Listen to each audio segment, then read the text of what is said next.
Well, the first abstract actually gets into the basic biology of why it is that patients who have COVID-19 are more prone to develop blood clots.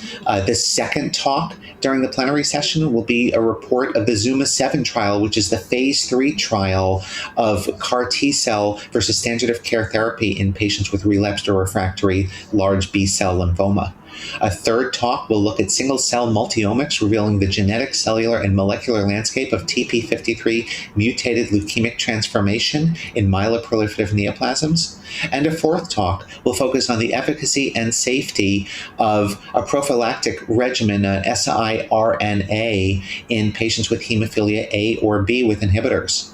The fifth talk is very interesting and has already garnered a lot of press attention, and that's how clonal hematopoiesis could actually be associated with a reduced risk of Alzheimer's disease, a little silver lining to what otherwise is a grayish dark cloud in people who are more prone to have cardiovascular disease or to develop myeloid malignancies.